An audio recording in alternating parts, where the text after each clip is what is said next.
So I can do it. I can add it in if you want to get it in. But I wasn't planning on doing it. We'll do it next month.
Come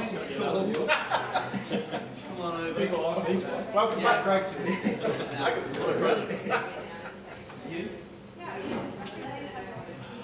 Yeah.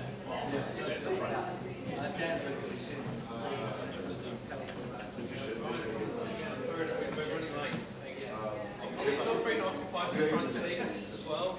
You know, take a seat, guys. Where are we? I need a microphone. Help. There we go. Are we live? Good stuff. Welcome everyone.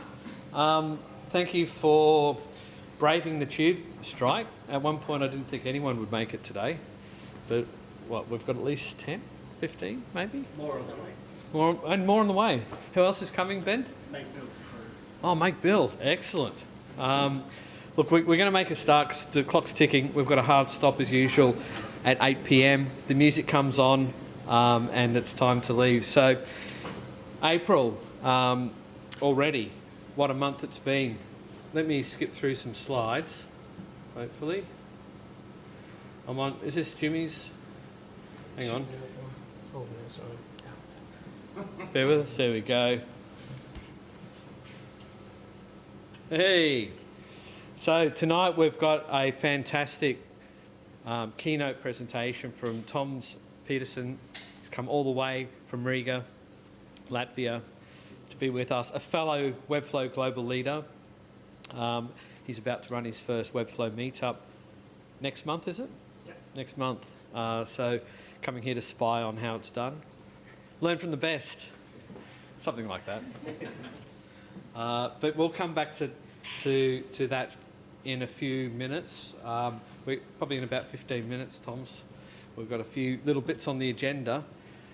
Some announcements. I'll give people an opportunity to make some announcements partway through. So if you've got anything you're thinking about that you'd like to announce, start thinking about that now. Community announcements.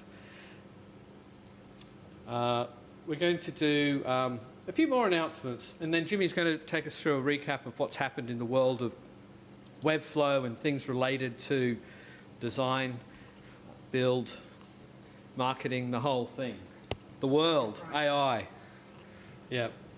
But before, I'd like to thank our lovely sponsors Beyond. That's the workspace you're in right now. They've got free Wi-Fi, 24-hour access, beer taps, barista Tuesday to Thursday. All this could be yours for the first 3 months for just £99 per month before it shoots up to $250 a month. And I think the prices are changing soon. So if you're interested in hot desking, I've got a hot desk here now, so we can hang out. So, some other news. I thought this was fun. Has anyone seen this? The Webflow documentary? No. So, I'm not sure if you could call it a documentary. It's 14 minutes long. But still, and we'll see how we go for time today. But we might come back to that at the end if we've got time before 8. We can watch some of it together and talk about some of the points they make. It's all around what's happening at the moment with the agentic web and AEO and all the things that Webflow potentially can offer that their competitors may not offer. Welcome guys, here for Webflow? No? No worries. We'll just pretend you are.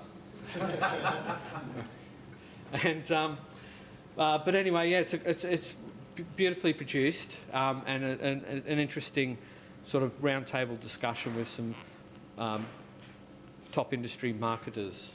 And they just added it a few days ago, so it's worth having a look at, the Webflow documentary. Upcoming events. Is anyone going to FlowConf in Serbia, I'm going to say? 1, 2, 2. Excellent. Nice one. I'm not going, but yeah, I'm going to have FOMO now. But that looks great. Is this the first time, Jimmy, that they've done it? No, they've done it. They've done it a couple of times before, at least once, yeah. I think. Yeah, it should be fun. It looks like it's going to be quite big. They've got a bunch of people going, so yeah. And I gather it's like a semi-official, or it's quite independent of Webflow? It's by Flow Ninja, so it's kind of independent. But yeah, the top partners. But it sounds quite long going abroad, but everything's quite cheap. Like flying to Serbia is quite cheap, staying there is quite cheap.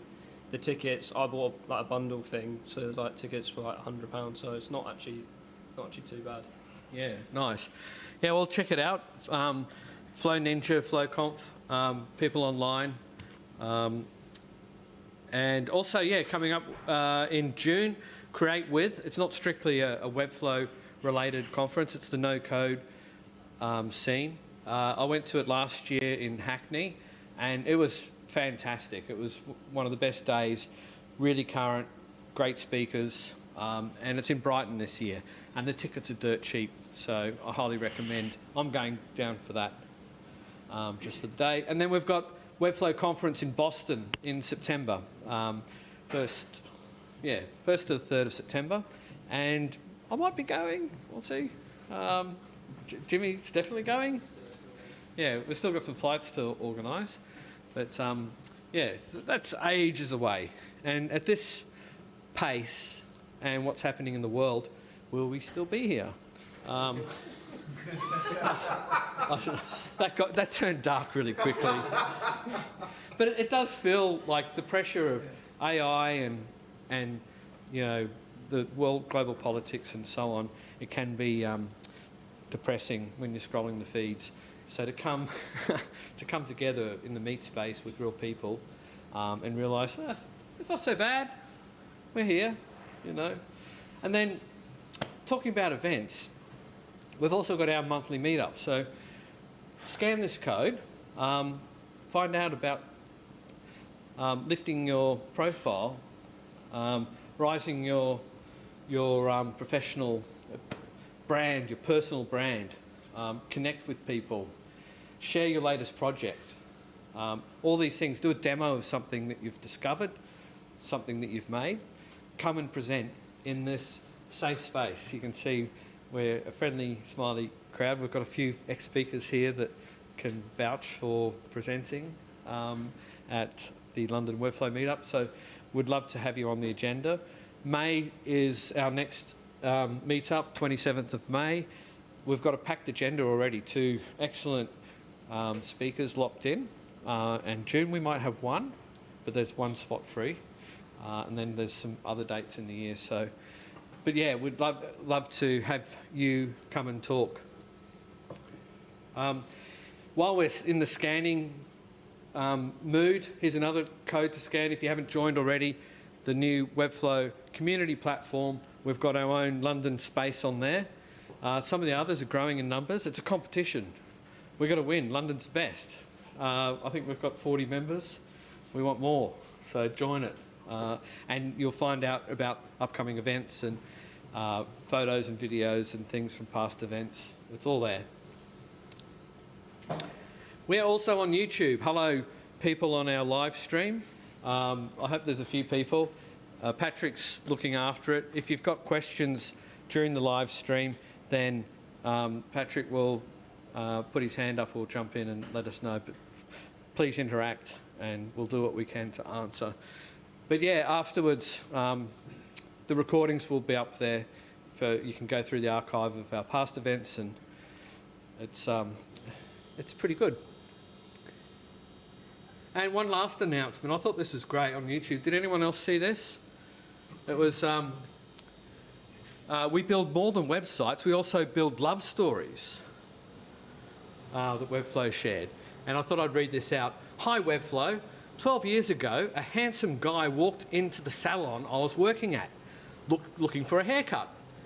During that haircut, I learned he had a small business as a web designer and graphic design artist.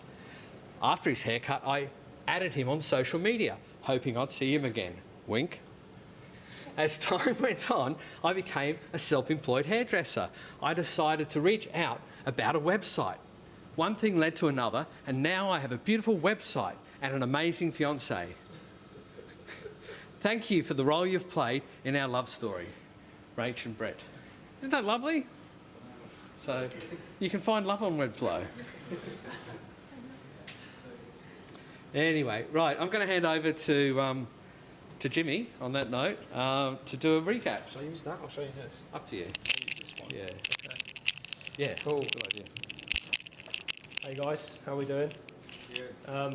Like Chris said, what a month. I don't know about you, but it just kind of feels like everything's going so fast at the minute. It is crazy to keep up with. It can be terrifying, but also exciting as well. I'm trying to look at it that way. But we'll go into a little bit of that later on. And I'm going to cover a couple bits about Webflow and then some other related bits as well. Yeah, so I'll just jump straight into it. Stuff we've got coming up and stuff that's been announced. Single page publishing. I mean, I think everyone has wanted this for a very long time. It's coming very soon, I think, and you'll be able to publish single pages and do it via the API as well. I think it might be enterprise only though, which is quite sad. I think a few of the other things are also going to be enterprise only, but hopefully eventually it will come downstream. So as well. Jimmy, just to be clear on that one, the current pain is hitting publish publishes all your changes, whereas this is the ability to publish just one page, and separate to collections. So for some time now, collection items can be individually published without publishing draft. This is just for static pages. Exactly that. So I mean, if you do need something like the most common use case is like a blog. If you need to publish individual blogs, we can already do that. But this is individual static pages, I believe. And yeah, if you've ever seen what enterprise looks like in a project, they have this whole fancy publishing setup with stages and stuff like that. And I believe it's just going to be an add-on to that, which is a bit frustrating, but I think that's the way they're going with everything at the minute. The same with this, which I also think is going to be enterprise only. But yeah, they've made a big song and dance about this new Webflow AEO thing. And essentially, I think it's like an add-on to Analyze, which is, they call it like a closed loop, where there's going to be agents inside of Webflow that are going to be able to like recommend, measure, and then act and deploy stuff that it notices within your site to improve its searchability inside of agents and AI bots and stuff like that. It's in private beta in a minute, and I think there was some crazy stats that they added to it, like one company saw a 70% increase in direct traffic or something like that. So maybe it's going to be quite effective. Again, I think that will be enterprise only though as well, but that's quite cool to see. Definitely is enterprise. Yeah, definitely, yeah. It makes sense, but yeah, I mean, it's a bit of a shame on one hand we won't get to test these things unless you're working at enterprise projects, but then at the same time it probably is overkill for a lot of people, so yeah. The other thing was next-gen CMS. So this was one you might not have noticed because it was kind of behind the scenes, but yeah, it's been rolled out to everyone now, I believe. That's the wrong image, I think. But yeah, next-gen CMS. It was enterprise for a while, but yeah, we've now got rid of a lot of the restrictions we had before when it came to collections. Like there was frustrating things about like nested lists, the amount of lists you could have on a page, those kind of things. But now you get 2x the amount of collections per page, so you can have up to 40 now. 5x nested collections and 10x more items per list. So you can have 10 nested lists and 100 items per nested list, which is a massive increase. The amount of time I have spent like hacking solutions together with nested lists, you would not believe, so that's massive. And then like multi-level nesting, and then much more performant apparently as well. So that's pretty cool. Has anyone had a real-world use of that since it's rolled out? Not yet? It's quite niche sometimes, like, unless you've got a big like search in a blog or something like that, but yeah, that could be super useful. And then we did get a bunch of smaller designer updates. They added a load more screens, so when you're like resizing the device, you can like click it to more modern devices like iPhone 17 and new MacBook sizes and stuff like that. Locale specific access, so people can only access certain locales. They're keeping up with the code editor as well, so you've got like better inline coding and autocomplete, which if you're using the Timothy Ricks extension, he was already adding, but they're adding that now to keep up with that, which is cool. Pretty cool that he's like pushing them to make these changes, I think. And yeah, a few other bits as well. You now get light and dark mode in the dashboard. And then, yeah, I couldn't not include this, as this was obviously a massive event, April 14th. But there was another outage, sadly. Who was affected by this? I forget, yeah, Lots of hands. Yeah. So apparently it was 96% of people, but basically everyone. And then they did release a blog post on like what happened and stuff like that. I'm not going to go through the details. You can go read it if you want. But yeah, I mean, it's a shame. I think it's unfortunate timing as well with it happening a couple months ago. If you search through Reddit and obviously Twitter and X and stuff like that, there's a lot of people complaining about it, talking about the reliability and stuff like that. I guess all we can do is wait and see.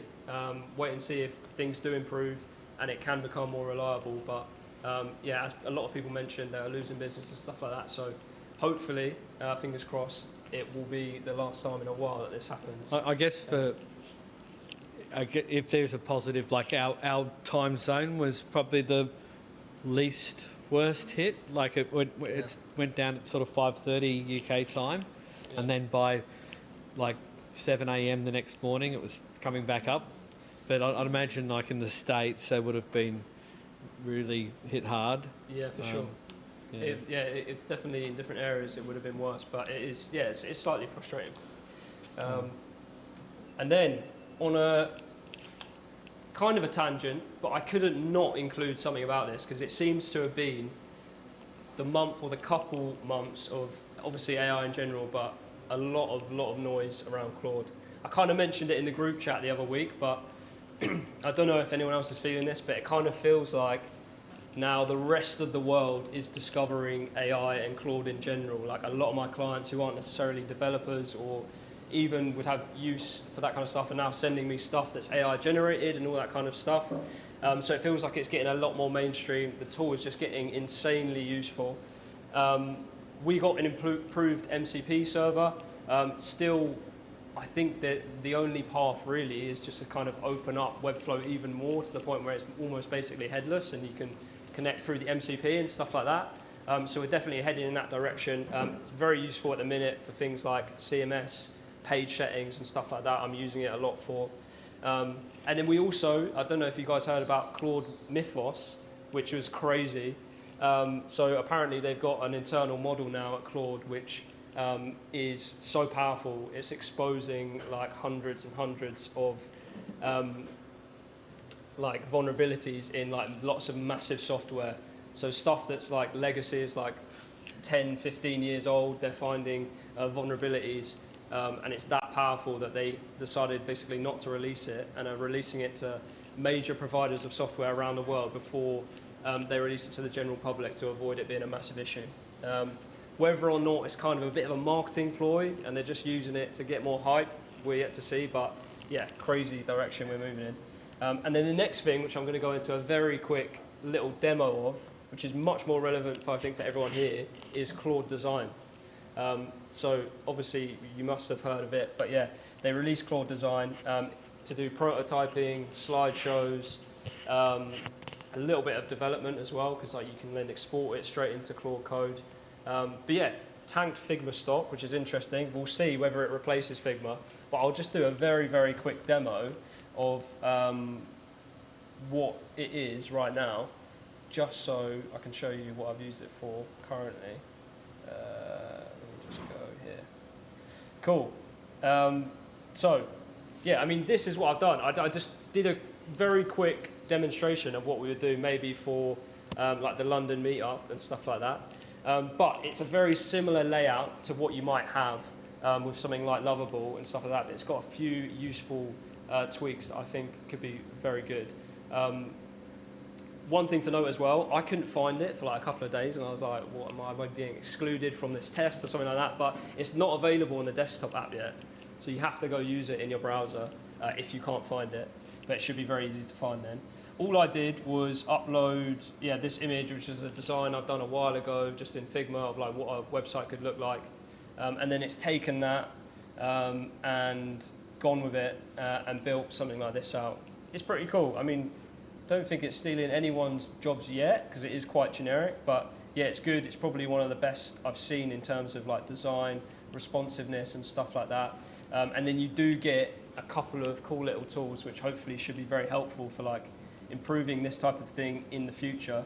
So you get a comment feature, and you can target certain elements and then just prompt just based on that. So I can just say like make this larger, and hopefully all it will edit is that section, and improve it that way instead of just kind of like hoping that it finds the element you want and stuff like that.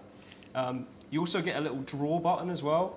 I haven't really used that yet. I don't really understand how useful that would be in comparison to the comment bit. But yeah, it's cool to test. It also as well, I'm sure you could like prompt this in and see what you want to tweak, but you can have a little tweaks thing in here which gives you options to like change specific elements or like different parts of the site if you want to just kind of tweak little bits on your own. And then yeah, you've got different like font suggestions and stuff like that. A little bit buggy for me. And then I also asked it to make a more premium version, but I don't know. The taste is a bit off, so we'll see. One other very interesting thing I found was I wanted to look at what it looked like if you exported the code from that, see if it was even recognizable. So interestingly, it all came out in one HTML file, and I kind of dug into that to see what that would look like. And it started off quite classic at the top, with just, yeah, like typical stuff that you'd see.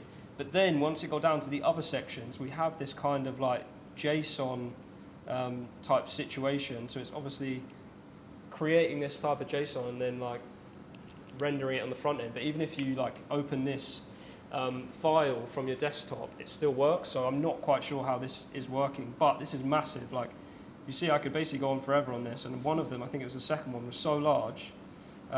If I tried to put this file into Claude, yeah, it's so big. If I tried to put this file into Claude, it was then like 600,000 tokens over the token limit. So yeah, I mean, I'm sure this will be much cleaner with, because there is a direct export to Claude code option. If you go share here, you've got a bunch of different ways to export this. And you can hand off straight to Claude code, so I'm sure that'll be a bit cleaner. But yeah, that's all I've seen so far. It's pretty cool. Definitely have a fiddle with it. I'm going to be using it a little bit more to see what I can do. Yeah, I thought I had to include that because it was just so relevant. Jimmy, I heard someone say or ask the question: Yeah. Are designers cooked, or are designers now cooking? We'll see. We'll see. I think it. That's bad, isn't it? Yeah, I mean, we're yet to see, I guess. I think it's a good start, but people are still going to want to make their own little tweaks themselves, and a lot of people are going to be too proud to just one-shot stuff like that. So I think we're yet to see. It's like you've just seen then. It's not designing anything like awards worthy yet. It's not going to win any awards. It's not going to break any like boundaries, but it is getting better. So definitely like keep an eye. Cool. Yeah, that was it for the last month. And on to the presentations. Thank you very much, Jimmy. Really appreciate it. Good round up. Hey. So, Tom, do you want to get yourself plugged in? Just while, actually, Jimmy, can you quickly unlock your phone? One of our, we lost power and the crowd camera. Did anyone have any announcements, community announcements? Are they looking for work, for example, or or looking for someone to work for them, or any events? Nothing?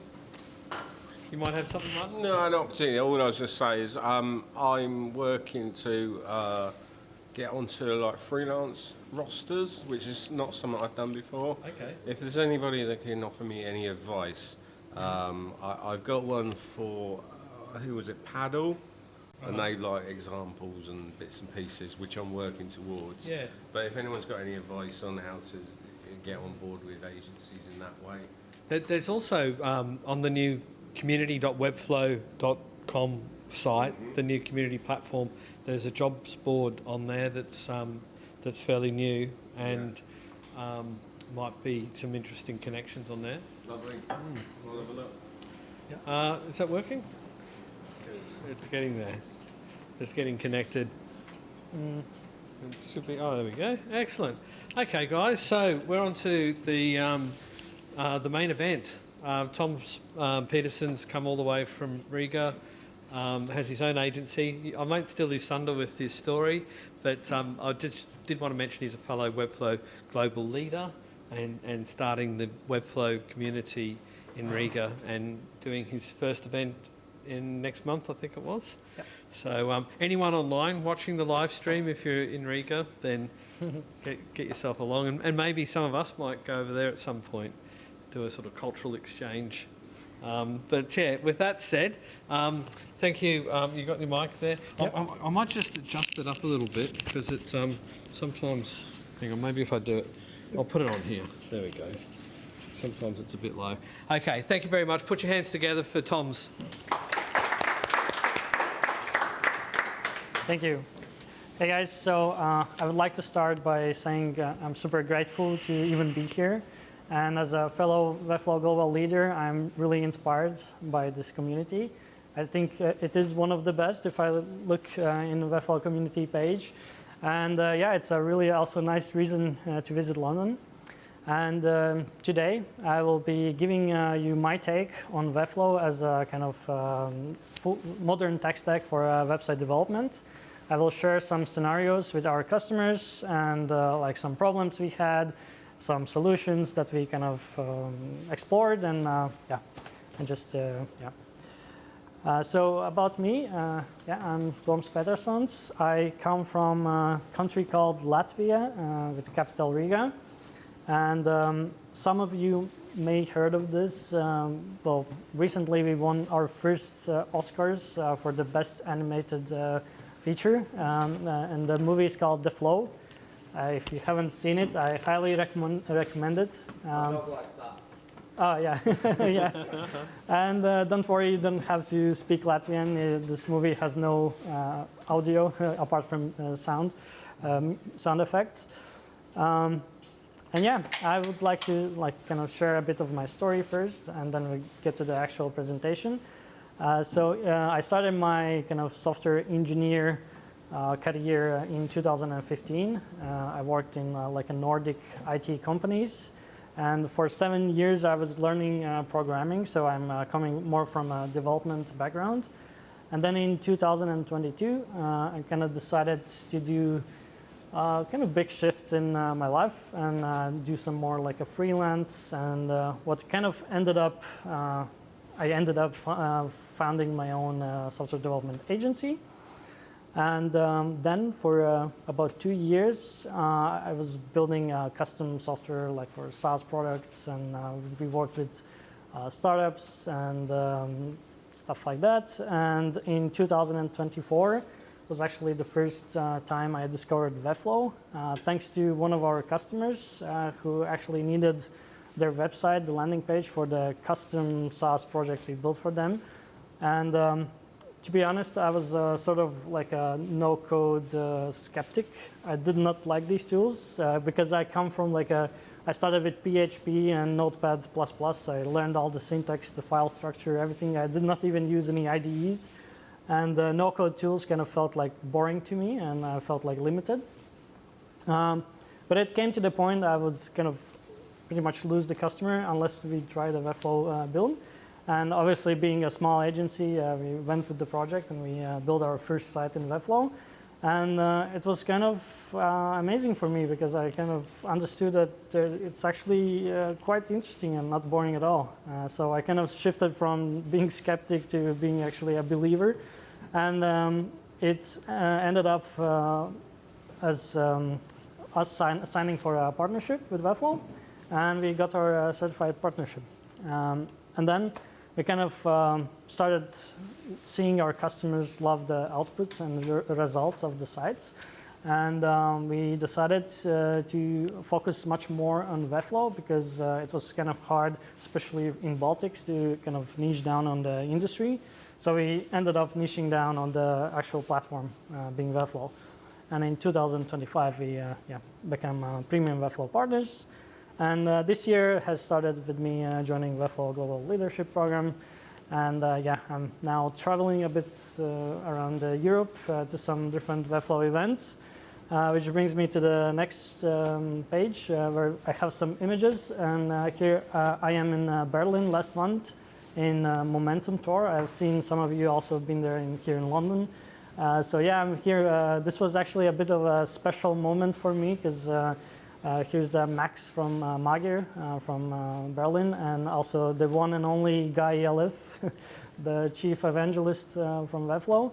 And yeah, it was a special moment to be with them in the same room. I was watching their YouTube videos. I've been watching a lot of guys' webinars on AEO, so it was really fun meeting them.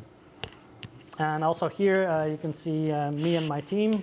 We're a small 6-people team. We used to be like 12 last year, but we kind of scaled down with all the AI and everything. And I kind of like this much better because it's like the culture within the company. And yeah. And we all work locally, apart from the guy with the very colorful Lithuanian shirt. He's from Vilnius, so just a neighbor country. But yeah, that was about me. So now I'm going to jump in more into the actual presentation. I don't know why I decided to call this a puzzle. Probably because of my children. We do a lot of Frozen and Disney puzzles at home. But when I look at the kind of Webflow functionality, I kind of like to think about like a puzzle pieces. Which is the first one, obviously, the Webflow Designer, which we all use every single day. Love it or hate it, but this is the tool. And now, sometimes it also gets a bit slow, and which basically brings me to the next piece, which is the Webflow MCP. And I know it's not kind of there yet with the Designer MCP, but Data MCP feels kind of decent, and we use it a lot daily in the agency. So this is definitely a crucial piece of the puzzle. The next one is probably my favorite because of the development background. I really, we build a lot of React projects with Next.js and stuff like that. Some Astro projects as well. So hearing the Webflow is going to release code components was a really kind of relief for me, because that's the point I realized that we can kind of push our prior experience into Webflow by building also custom components with custom code solutions.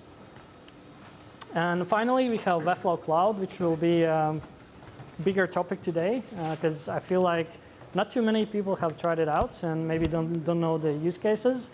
But we recently find it very helpful in our work with the agency. So yeah, I hopefully at least some of you will learn something and kind of use this more often after my presentation. So I'm going to share 3 examples, 3 different scenarios with actual real-life cases with our customers. Obviously, there is not a single solution that works. So what we did maybe was not the best thing, but it's just yeah, examples from our own stuff. So this customer, you can see a snippet of their website. So whenever you click get a quote, you get like a kind of complex form, not too complex, but in terms of what they wanted. So the requirement was that there is a mandatory file upload, because the very first thing they're going to ask for the prospects is some plans, because they're a construction business. They're doing roofs and floors and stuff like that. And yeah, so the requirement was uploading files. Then they have the type of product selection. So they actually have quite big companies. So they wanted their leads to be divided in different departments within the company. So if I sign up for roof construction, my lead goes to one place. If I sign up for floors or walls, it goes to the other place. And also, they wanted to trigger a different webhooks based on these products. Maybe it's not the best setup, but that was their requirement. And the last thing they needed is also a thank you message for all the submissions. Yeah, probably some of you already kind of can think about the problems we encountered here. So one of them is that file uploads require a business plan with Webflow. And this was a funny situation because they used WordPress before. And actually, we had 3 calls to kind of convince them to use Webflow. And we went with a CMS plan. And a final thing was this form. And then we kind of realized, OK, it may be a mistake on our side, but like we didn't realize the file upload is actually a business plan feature. So it was kind of not the end of the world, but it was a small problem to kind of tell them that you need a higher plan. Second kind of issue was that you can't really send conditional emails to your team. You can just add multiple emails to get submissions to your mailbox. But yeah, you can't really, based on the values, say which one. You may create multiple forms and then kind of do some custom coding. But yeah, this was from native functionality kind of an issue. Also, we couldn't customize the emails that you get from the submissions. And this was like they showed their previous setup and they had a nice HTML template. And I know it's an internal thing, but like I didn't want them to feel kind of get less with Webflow than what they did before. So that was another problem. And the last problem was there's not like a really native functionality within Webflow to send thank you emails to the receiver, at least that I know of. So there's some possible solutions we explored. One is to tell the customer you need to upgrade to business plan and perhaps change the scope a bit and kind of say, okay, maybe we can do without the thank you mail or we can send all of the submissions to one email address within your company. But again, we just kind of didn't want to kind of propose this solution, so we looked to other possible solutions. So it was using, again, business plan and maybe just use Zapier with some webhooks. So the form submission would go to the Zapier instead, and then we can do all the logics and conditions and send the mails and everything. And that would actually satisfy all of the customer requirements, but it would kind of probably introduce new costs for the Zapier. Plus, it's a new tool to manage. They didn't know what it is, so it would be also a bigger handover, teach this thing, and yeah. And the last solution that we actually implemented was to create a fully custom form and just connect it with Webflow Cloud. And in the end, we realized it's going to satisfy all of the customer needs. Plus, everything stays within the Webflow platform and its capabilities, and it would not introduce new costs. Why, I will show in the next slide. There's an asterisk, because if you're using Webflow Cloud to send emails, you probably need some email sender provider. Luckily, they had within their organization the Google Workspace, so we just connected the Google SMTP, which was free for them. So since we went with the Webflow Cloud solution, I decided to put this slide here.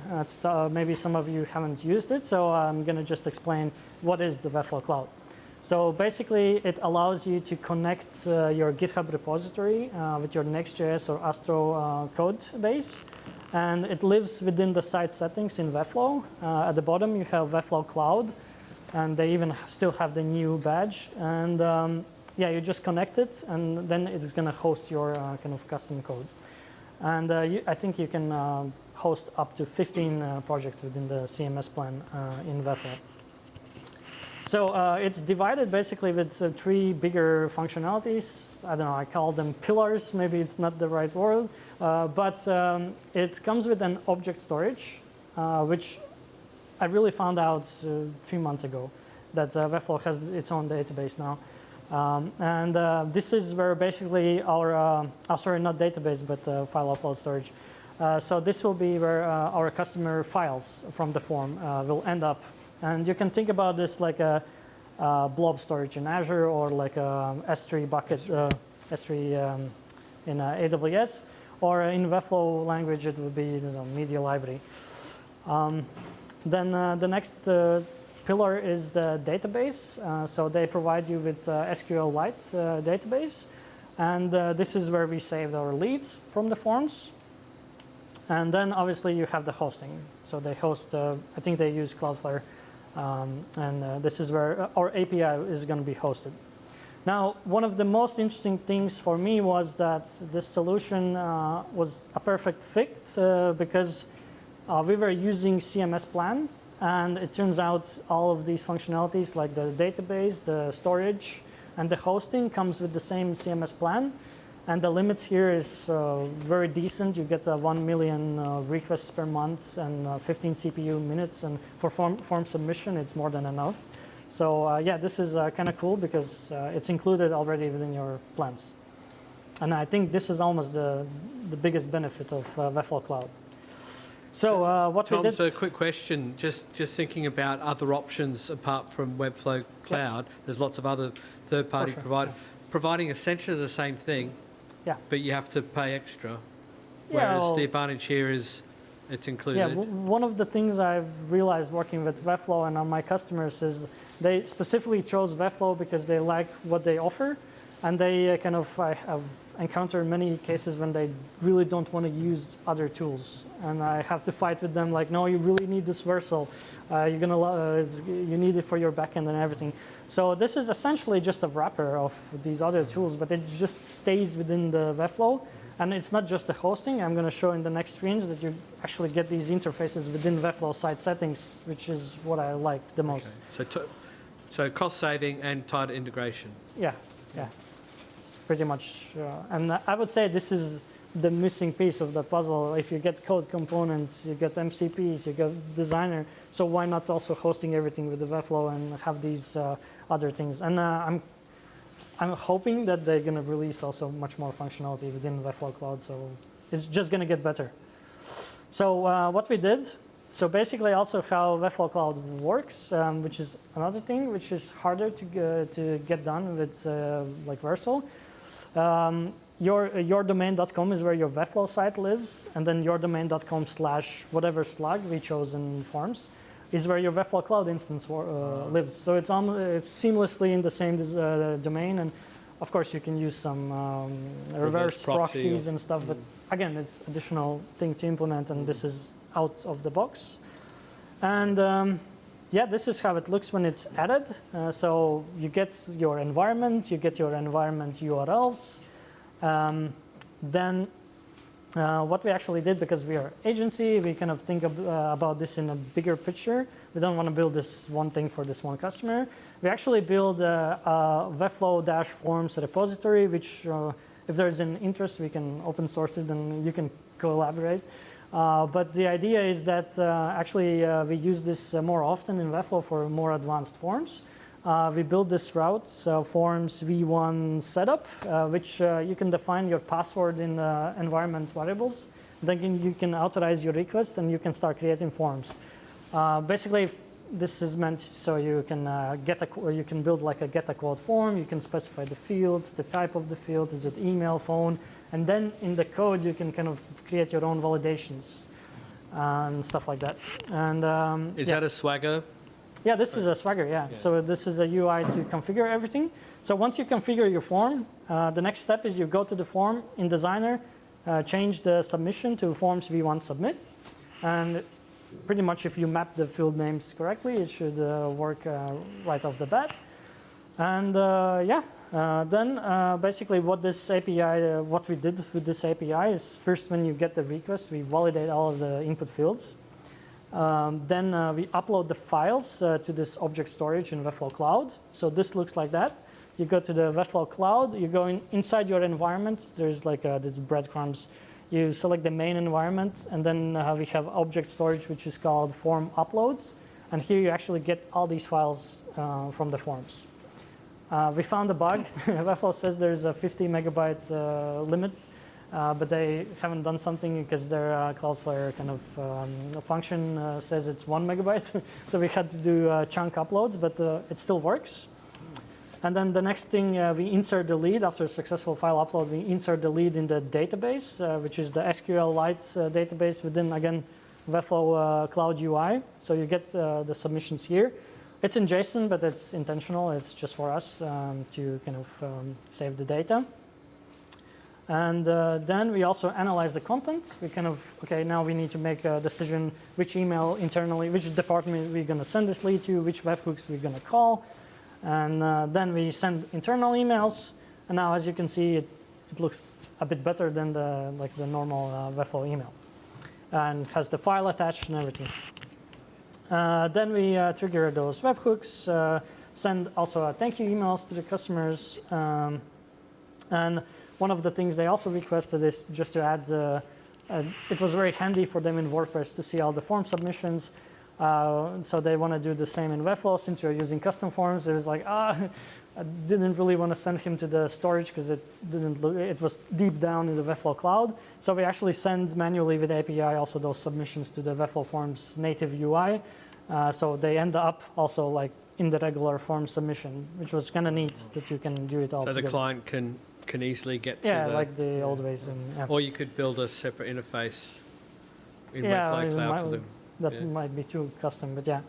And what I like to think about Webflow, using Webflow Cloud, it basically kind of opens these opportunities that you can use those other free third-party tools within your custom code and just host them in Webflow, and it will not cost extra to customer and anything. So what we actually also did is we added all the information logs, error logs to Sentry. So if the file upload fails, we get error in Sentry, I get the email, and we can immediately fix the issues. So to recap, basically we fully satisfied our customer requirements. We introduced no additional costs to their monthly bill. We kept everything within Webflow platform. We built also ourselves a reusable Webflow Cloud repository for kind of advanced form handling. And we also, as I said, opened doors for more functionality, and basically your imagination is kind of the limit. And here's the scenario too. We had this annuity website. They sell annuities and life policies in US. And this was a kind of, not too complex, but in like if I think about building this in Webflow, it has like multiple steps, some calculations, and it's basically a lead form. And instead of doing all this in a designer with like a custom code element, we again had some problems. So this custom code element or editor is a bit too basic for us, and it even has a line limit. So for this huge wizard, it might kind of get messy and within this limit. We also had to validate the fields, emails with like a zero bounds and phone numbers with RESTful APIs. And if we do it in front end, we would kind of expose the credentials. Then our customer those leads had to be posted to their legacy API system, which actually sometimes also can fail. It's a very, very old system. So they asked us to build some kind of like a fallback mechanism. And the last problem was they also wanted to hide some of the client-side code functionality where you kind of give all your details and then it does some checks on your age and state and everything. So they didn't want to kind of show this in code because they're worried of the competitors. So you cannot really hide this within Webflow Designer only. So what we did, this was an interesting case. Maybe we did, it was maybe a bit of an experiment. We use Webflow MCP and Cloud Code to basically help us to get our style guides in React application. And we actually build it's fully in our custom code solution. Here's just a video example of how it looks like. So the full style guide with all the buttons, inputs, and sliders and everything. And Sorry, Tom, was that generated, the style guide? we use MCP just to get like these variables. I know you can actually, I learned from Patrick, you can just kind of link those variables with code components. But yeah, we just use MCP. And we use then Cloud Code to actually just prompt the whole wizard with all the functionality and everything. And it saved tons of time and everything. And now, basically, we also linked all the properties with Webflow Designer. So in the end, we kind of used pretty much everything from this puzzle, because we also connected Webflow Cloud API. So our code components was calling our own endpoints from Webflow Cloud. The API was built with Next.js, and basically we kind of stitched this all together, and we ended up with the full cycle, basically. And we also, yeah, again, like to think about this, that it gives you more kind of easier way to integrate tools. We added logging and analytics, so we can track all these leads and how they convert and everything. So basically, the recap in this scenario, again, we fully satisfied our customer requirements. We managed to kind of do the validations in server side without exposing the credentials. We did the calculations of the annuities. Can you apply or not in the server side code? And we fully integrated also their legacy system and implemented the fallback mechanism. So how it works, like if their legacy API fails, we save in Webflow Cloud database the lead that failed. We trigger Sentry alert. We have a manual lead submission and all that stuff. So all of these things that I've showed previously kind of comes together. Yeah, so we boosted lead quality with these verification systems. We also built our customer AI-ready solution. So we actually had a call with him. We showed the code components, how we prompted the wizard and everything. And because everyone is now like super excited about AI, he kind of at least promised me he's going to try and kind of build maybe some of his own forms. Because, you know, it's A/B testing and you try different ways. And maybe you have two fields in the same page or not. And yeah. And again, I'd like to add this, opens the doors for additional functionality. You can even add like an AI to check for spam if you don't like the Webflow's Cloudflare bot protection. And the final scenario is e-commerce sites. We built, this is a branding agency locally in Latvia, and they are selling digital assets. Their requirement was that customers can get invoices, log in, see order history, and basically all the basic functionality of e-commerce site. I know Webflow e-commerce nowadays might not be the best solution, but they had the whole site in Webflow, and they only wanted to add store page and list 20 products, so it totally made sense to use Webflow e-commerce. We buy all of our mockups from that. Oh, really?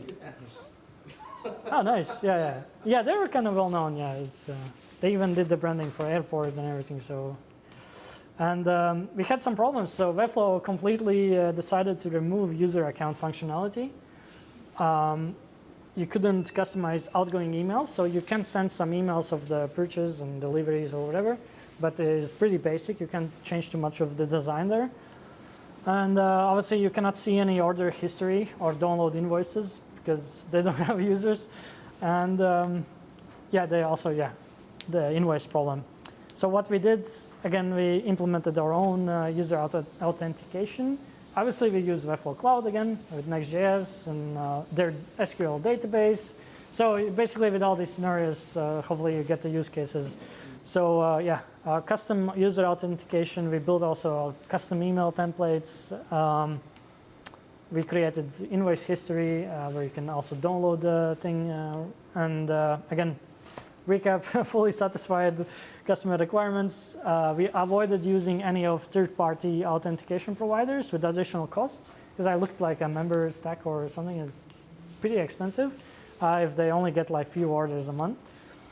Yeah, and we kind of, in some way, managed to extend Webflow's native functionality with these custom code Webflow Cloud solutions. And again, we build ourselves a reusable user authentication system. So we're basically piling up repositories with the useful cloud repositories.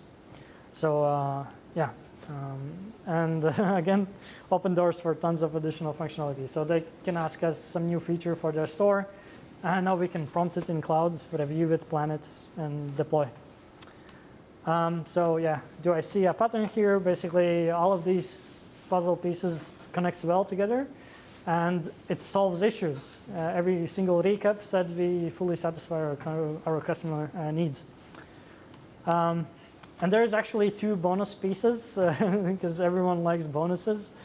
And I'm sure all of you already know this, but yeah, I had to put here Webflow Analyze and Webflow Optimize because once you have these 6 pieces all in one, all together, I really feel like Webflow is your stack for websites.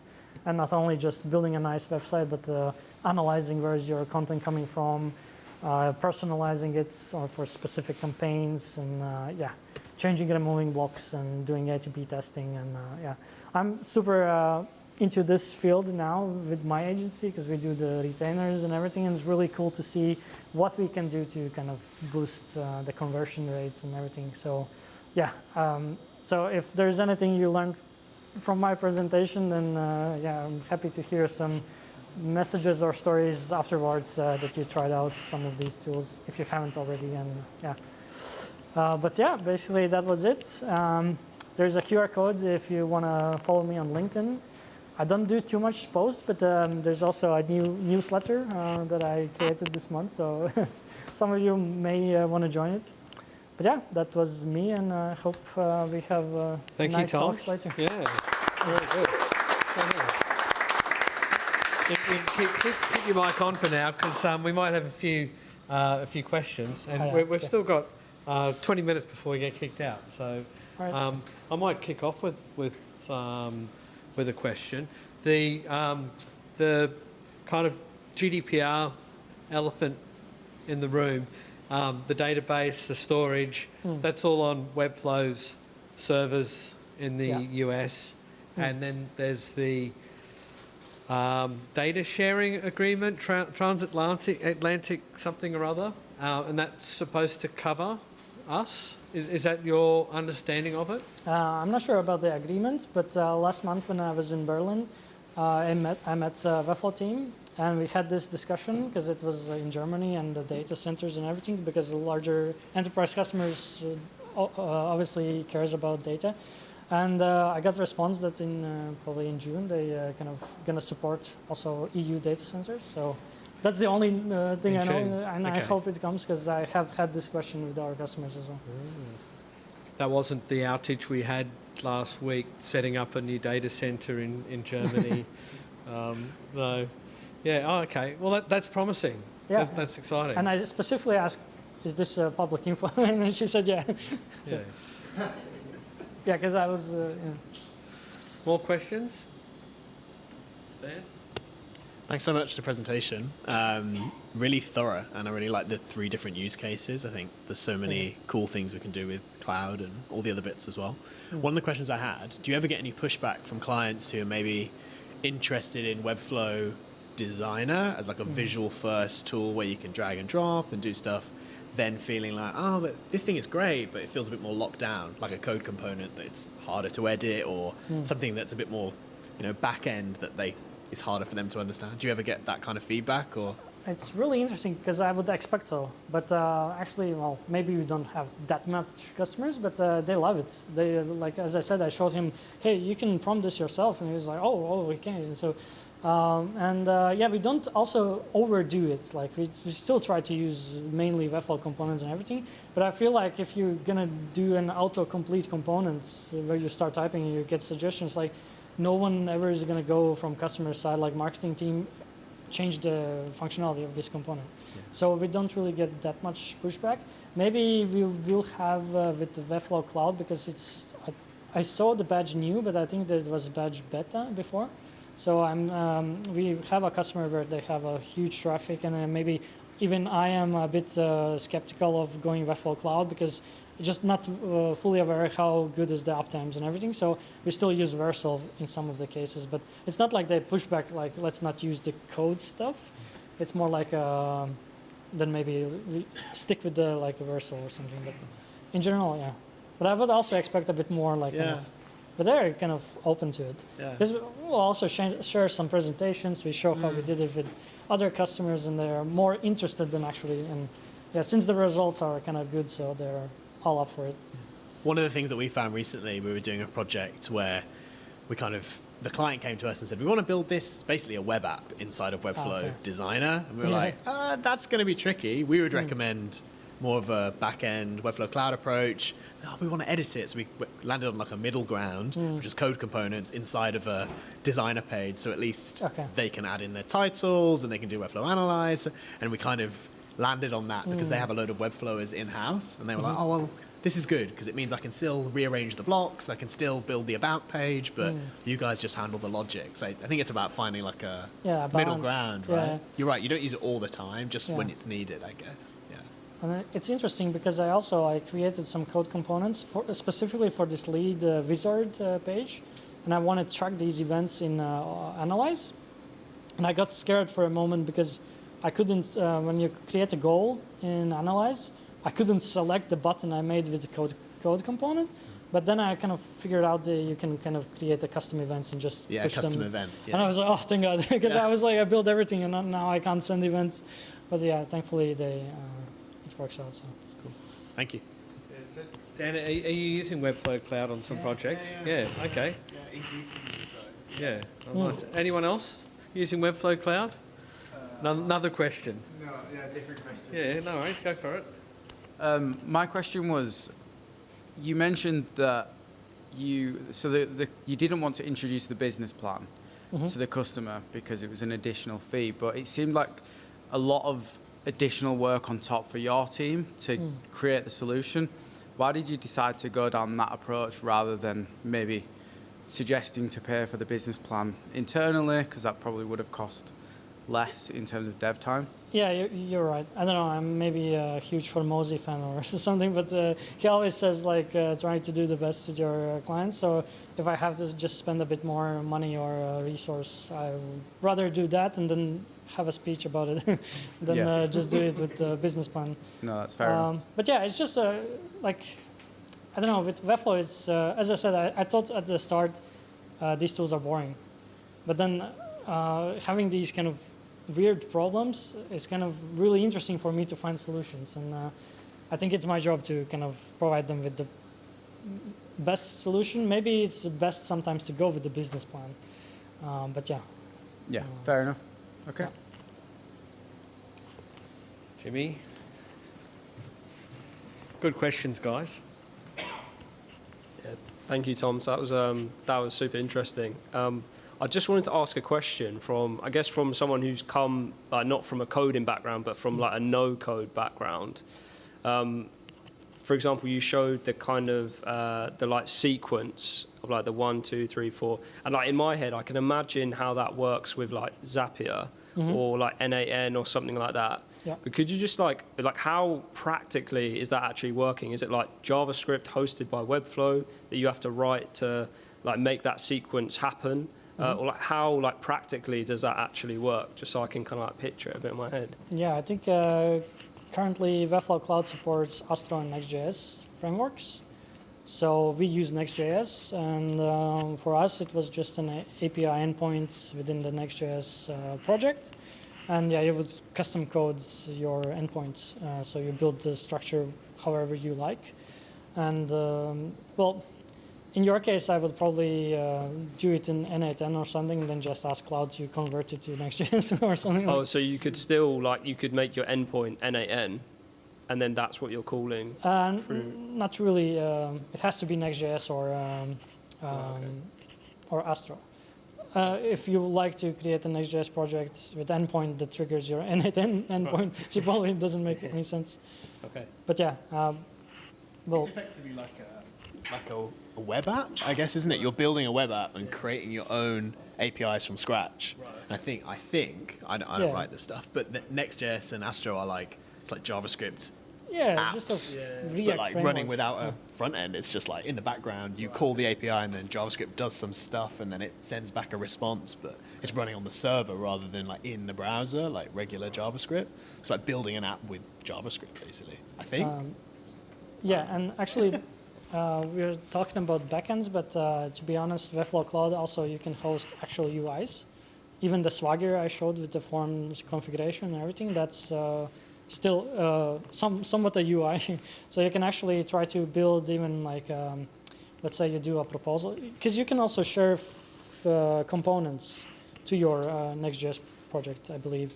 So you can create your hero and footer and then serve something within your Webflow Cloud Next.js framework. Nice. So there's so much to explore. Like I haven't even done it. So Cool. yeah, it's really cool. That's what we do for our sales tools.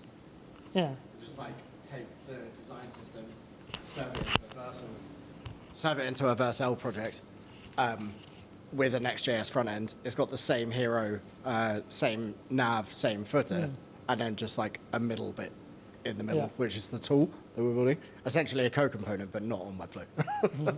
Do you find it interesting that obviously as a traditional developer coming into Webflow, being skeptical of no code and finding that actually it's become almost quite full circle where we're understanding that there were no shortcuts, even if no code was a tool.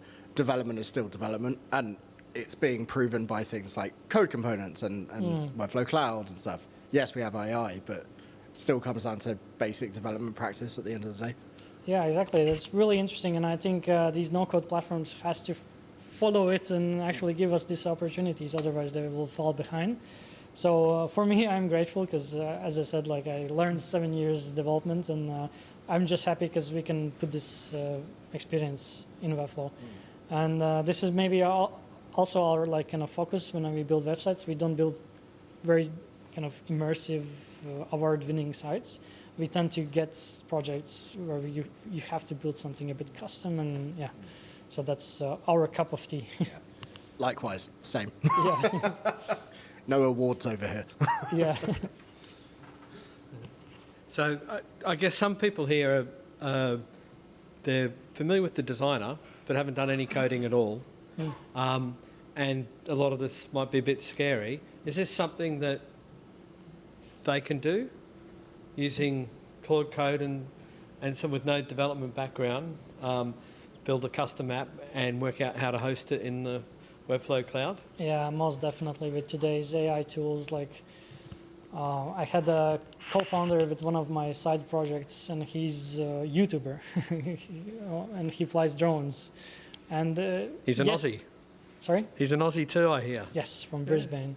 And just 2 days ago, we launched a full FPV drone simulator that he just did in cloud in 3 evenings. Of course, it's like a kind of proof of concept, but it flies in your browser. It works with like old laptop, and people did it for years, like developed Sims in Steam, and it was not Amazing. working on Macs or something. So for you to build a code component or create an API in Next.js, you just need to explain it and obviously, do some testing. And Is anyone here inspired to try it that hasn't tried it yet? Yeah? Yeah. I've got an idea that came up while you were talking, thinking of these huge, the SaaS apocalypse, whatever it is. yeah. Yeah, HubSpots and Marketos and so on. That how feasible would it be to build a CRM in Webflow Cloud and have it, your marketer is making decisions like, this client, we've got a good match with a project that we've done. They go into the Webflow Cloud web app, select that client, connect it to a case study, hit a button, and it generates a special landing page in Webflow and sends out the link on socials or wherever, that like a really targeted campaign, and then to AI automate that whole thing as well. Is that feasible? Probably, I don't know. It feels a bit too much maybe for me at this point. Yeah. But like which bits do you think are missing in there at the moment? Like if, can the Webflow Cloud go and create a page using Webflow MCP if it's doing a call to Claude API, for example? Yeah, probably it's good. And speaking of the pages, it's probably a good way to kind of get behind the page limit in Webflow by using Webflow Cloud. Because we had a customer who wanted like, we need like a 300 or 500 campaign pages. And I checked Webflow limits, and it's like, it's probably not possible. But then with Webflow Cloud, you could serve these pages probably. But I don't know if I get the question right, but like building kind of CRM-like tool in Webflow Cloud is probably where I kind of hit the brakes and step back, and maybe you kind of just build, I don't know, Next.js project with Cloud Code and have your CRM, or like as I said, there needs to be some balance there. Yeah, you could still use Webflow Cloud as a sort of middleware layer in that case, and stick to your big expensive CRM platform and just connect the two up. Interesting. More questions, anyone? From the back? No? Excellent. Well, thank you very much, Toms. I really appreciate it. Thanks for having me. Oh, hang on. Before you sit down, I've got something to present you with. A little prize. Some Webflow swag. And as soon as you've come all the way from Riga and you're setting up, I've got quite a few here. Here's a few more to take back to hand out. How about that? Yeah. Oh yeah, you want to take the laptop too. Guys, what's the time now? Well, let's. We've only got 5 minutes left after all that. I'm going to plug in just quickly, and we can start to wrap up. Let me do it. Oh yeah, thank you. Concentrate on that. We have viewers from Peru, Romania, and Amsterdam. I'll say again. Shout out to the viewers from Peru, Romania, and Amsterdam. Thank you for tuning in. Oh, amazing! How about that? And yeah, thank you too, guys, for coming along. We've got a WhatsApp group if you'd like to scan the QR code and you're not a member. And our next event will be on the 27th of May. Yeah, you've got some familiar faces up here. In fact, that's where we're going now. So we'll do a quick little pack up. Ben's volunteering, I see, to lead the charge to take the forward party to the fountain just down the road. But if 2 or 3 people could hang back to just rearrange the room, much appreciated. Next event on the 27th of May, we've got very special guests, pretty much confirmed, from Webflow coming along to do a presentation on AEO and all the good AEO stuff that's going on at Webflow. So that'll be one to come along to. And we've got a second presenter. I'll announce that soon. But thanks again, everyone, for coming. And we'll see you at the pub.